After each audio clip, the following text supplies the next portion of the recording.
Hello friends and welcome to my channel Atram Shatram. My name is Ankit Gangwal. Recently I have been receiving a lot of questions and queries on the new income tax slab rates and the old income tax slab rates.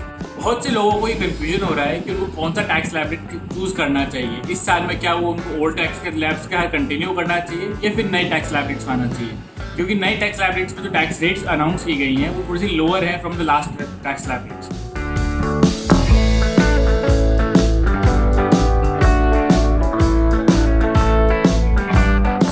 In this video, we are going to discuss two things: which tax slab rate to choose in the current financial year, that is financial year 2021, and what would be the impact if you choose new slab tax rates in response to the old tax slab rates. सबसे पहले हम ये देख लेते हैं कि old tax slab rates क्या थी और न्यू टैक्स स्लैब रेट्स क्या। तो आप यहाँ पे देख सकते हैं old income tax slab rates और न्यू इनकम टैक्स रेट्स दोनों मेंशन हैं। जो भी चेंजेस हैं यहाँ पे आपको क्लियरली विजिबल हैं। तो अगर आप यहाँ देखेंगे up to ₹2.5 lakh of net taxable income, वहाँ पे आज भी दोनों तरफ कोई भी टैक्सेस नहीं लग रहे हैं। बट लोगों को बहुत कंफ्यूजन है 2.5 से 5 लाख रुपीज़ में टैक्सेस लगेंगे कि नहीं लगेंगे। So please understand there is a concept over है। अगर आपकी टोटल टैक्सेबल इनकम यानी कि after all the allowances deduction exemption सब कुछ हटाने के बाद अगर net taxable income taxable income, remember this word taxable income, अगर वो 5 लाख के अंडर है तो उसके ऊपर 5% income tax slab rate calculate किया जाता है। और अगर उसके बाद जो 2.5 लाख से 5 लाख का डिफरेंस आपने जो इनकम है उस पर जो टैक्स निकाला गया है वो अंडर रिबेट आ जाता है। तो पूरा का पूरा बेसिकली जो टैक्स लगा है वो आपको टैक्स एग्जेम्प्ट हो जाता है। हाउएवर अगर आपकी इनकम 5 लाख के ऊपर अगर चली जाती है तो 2.5 से 5 लाख का जो टैक्स है 5% का वो पूरा का पूरा टैक्स लगता है। Okay, now in the next new income tax slab rates changes have come after 5 lakh rupees। Old tax rates में आप देख सकते हैं यहाँ पे होता था 5 लाख से लेके 10 लाख तक। यहाँ पे आपको दो स्लैब दिख रहे हैं 5 to 7.5, 7.5 to 10। तो अगर देखेंगे 5 से लेके 10 लाख तक के इनकम टैक्स स्लैब रेट में 20% के इनकम टैक्स से टैक्स काटा जाता था। हाउएवर इसको स्प्लिट कर दिया गया into 2 portions, 5 to 7.5 and 7.5 to 10। और इन दोनों के इनकम टैक्स रेट्स भी 20% से घटा के 10% और 15% रिस्पेक्टिवली कम कर दी गई। गोइंग फॉरवर्ड आप पुराने ओल्ड टैक्स रेट में देखेंगे 10 लाख के ऊपर यानी कि पूरा का पूरा जितना भी इनकम होती थी वो 30% इनकम टैक्स स्लैब रेट में आता था। हाउएवर अब नाउ इसको भी चेंज कर दिया गया है। अब उन्होंने स्प्लिट किया है इसको into 3 different slabs, 10 to 12.5, 12.5 to 15 lakhs and 15 lakhs and above। So अगर आप 10 to 12.5 lakhs के इनकम टैक्स स्लैब रेट में अगर आप आ रहे हैं तो आप पे 20% इनकम टैक्स लगता है। अगर आप 12.5 से 15 के स्लैब में आ रहे हैं तो 25% लगता है। और अगर आप 15 लाख के ऊपर जाएंगे तो ही जाके आपके ऊपर 30% इनकम टैक्स स्लैब रेट लगेगा। ये सब सुनने में, देखने में, पढ़ने में बहुत अच्छा लग रहा है कि new income tax slab rates में इनकम टैक्स कम हो गया है। बट यहाँ पे एक बहुत इंपॉर्टेंट क्लॉज इंट्रोड्यूस किया गया है by the income tax department here.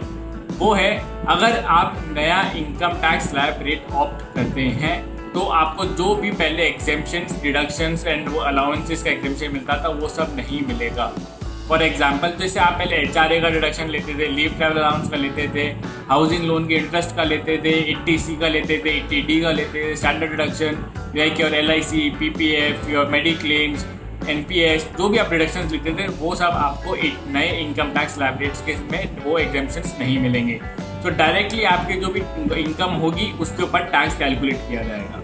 Okay, अब मैं आपको यहाँ पे बताऊंगा कि एग्जाम्पल वाइज किस इनकम ब्रैकेट पे किस टैक्स स्लैब रेट पे कितना कितना इनकम टैक्स लग सकता है।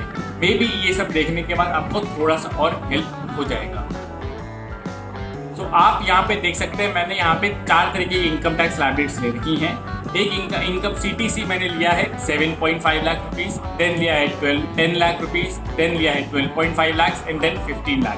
अब आप यहाँ चारों में देखेंगे तो यहाँ पे चारों में दोनों तरफ मैंने इनकम टैक्सेस कैलकुलेट किए हुए ओल्ड टैक्स के हिसाब से एंड न्यू टैक्स के हिसाब से। अगर आप देखें, अगर मैं 7.5 लाख रुपीज़ CTC की बात करता हूँ, CTC comprises of your employer contribution towards PF is well. तो अगर मैं इसमें से मिनिमम 21,600 का जो PF डिडक्शन होता है अगर मैं बेसिक एग्जेम्पशन के हिसाब से लेके चलूँ तो वो आपको डिडक्शन मिल जाएगा in both old and new. तो उसके बाद आपका एक्चुअली में कैलकुलेटेबल CTC क्या हो जाता है 7.5 लाख माइनस 21,600, वो हो जाता है 7,28,400 इन बोथ स्लैब रेट्स। अब इसमें आप देखेंगे आपको ओल्ड टैक्स रेट्स में आपको हाउस एंड एग्जेम्पशन भी मिल रहा है, आपको LTA का एग्जेम्पशन भी मिल रहा है, 80C का डिडक्शन भी मिल रहा है, 80D का डिडक्शन भी मिल रहा है, और उसके बाद आपको स्टैंडर्ड डिडक्शन भी आप देख सकते हैं। ये सब आपको मिल रहे हैं। However new income tax slab rate में वो सब नहीं अवेलेबल है।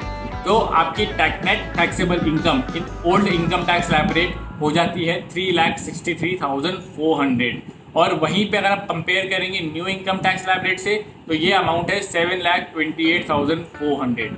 सो आपने यहाँ पे एक नुकसान जो देखा है वो ये है कि आपका जो है डिडक्शन एंड एग्जेम्पशन वो बहुत अच्छा अमाउंट हुआ करता था, वो अब आपको एग्जेम्पशन डिडक्शन नहीं मिल रहा है।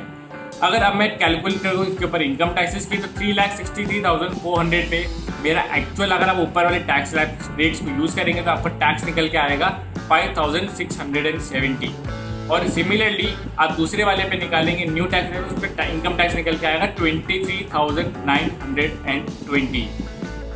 Because it was less than 5 lakh rupees in your old tax slab rate, तो आपको पूरा का पूरा उसका रिबेट मिल गया है, इनकम टैक्स बिकम्स 0। और उसके ऊपर भूलिएगा मत, उसके ऊपर 4% एजुकेशन सेस भी लगता है, जो ओल्ड में तो नहीं लगेगा और न्यू में लगेगा। तो न्यू में after calculating 4% education cess as well, आपका टोटल इनकम टैक्स अप्रॉक्सीमेटली आ जाता है 25,000 के आसपास। ओके, सो ये आप डिफरेंस देख सकते हैं। अगर मैं ऐसे ही 10 लाख का देखूंगा, 12.5 लाख का देखूंगा, 15 लाख का देखूंगा, तो आप नीचे लास्ट में देख सकते हैं जो इनकम टैक्सेस हैं वो अच्छे खासे वेरिएट करते हैं। अगर आप 10 लाख में देखेंगे इनकम टैक्स आपको दिखेगा ओल्ड में 35,180 और न्यू में अराउंड 71,760। इसके ऊपर एजुकेशन सेस अलग है, approximately double in the new income tax rates. अगर मैं 12.5 लाख रुपीज़ की CTC इनकम के साथ चाहता हूँ जिसके अंदर हमको प्रोविडेंट फंड रिडक्शन का मिल चुका है एम्प्लॉयर कॉन्ट्रीब्यूशन का, तो उसके ऊपर मेरा टैक्स बनता है 85,180 old income tax slab rates and 1,21,000 approximately in the new income tax slab rates added by the education cess and the other cesses at the rate of 4%। अब अपन देखते हैं 15 लाख के की CTC के हिसाब से। अगर 15 लाख की CTC होती है after all the deductions and exemptions in old and new age eligible, आपकी नेट टैक्सेबल इनकम हो जाती है 11,13,400 एंड 14,78,400। हाउएवर उसके ऊपर टैक्सेस बनते हैं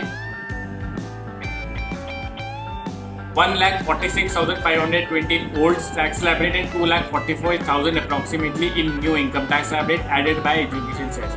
तो आप यहाँ देख सकते हैं जो डिफरेंस है वो कमेंडेबल डिफरेंस है, ये अमाउंट थोड़ा कोई कम नहीं होता। Okay, so now you have an idea कि आपको इनकम टैक्स स्लैब रेट कौन सा ऑप्ट करना चाहिए। It is your call. अगर आप ऑलरेडी इन्वेस्टमेंट्स नहीं करते हैं पहले से तो इट इज़ बेटर आप new income tax slab rates में जाएं और वहाँ पे सारी इस चीज़ के हेडेक खत्म कर दें। अगर आप इनकम टैक्स के इन्वेस्टमेंट्स के उसके अंदर बिलीव करते हैं, आप इन्वेस्टमेंट्स करते हैं, तो please continue with the old income tax slab rates. Now I come with the second point, that is what happens if you opt for new income tax slab rates or old income tax slab rates। अगर आपने during the year जो आपने employer को अगर old income tax slab rate बताया है, new income tax slab rate बताया है, तो your employer may not allow you to change your option during the particular financial year. However at the time of filing of income tax return, यानी कि आप जब अपनी इनकम टैक्स रिटर्न फाइल करेंगे तब एज पर ओल्ड और knew it is your call, आपको किस में ज़्यादा बेनिफिशियल है उसके हिसाब से आप इनकम टैक्सेस कैलकुलेट करके पे आउट कर सकते हैं। ओके, तो आपकी रिटर्न के टाइम पे आप उसको चेंज कर सकते हैं। नाउ सेकेंड थिंग इज, अगर आपने मान लीजिए new income tax slab rates के हिसाब से आपने अपनी इनकम टैक्स रिटर्न भर दी है फॉर द फाइनेंशियल ईयर 2021, तो आई बिलीव ये कहीं पे भी रिटर्न नहीं है, प्लीज माइंडेड कहीं रिटर्न नहीं है। However as per my understanding अगर आपने 2021 में new income tax slab rates के सबसे टैक्स रेट रिटर्न भरी है तो I believe you will not be allowed to go back to the old income tax slab rates in the next financial year, that is financial year 21-22। So what it means is, अगर आपने एक बार switch कर लिया है to the new income tax slab rate, आप वापस नहीं आ सकते हैं, there is no coming back. So this is the only biggest point that you need to keep in mind.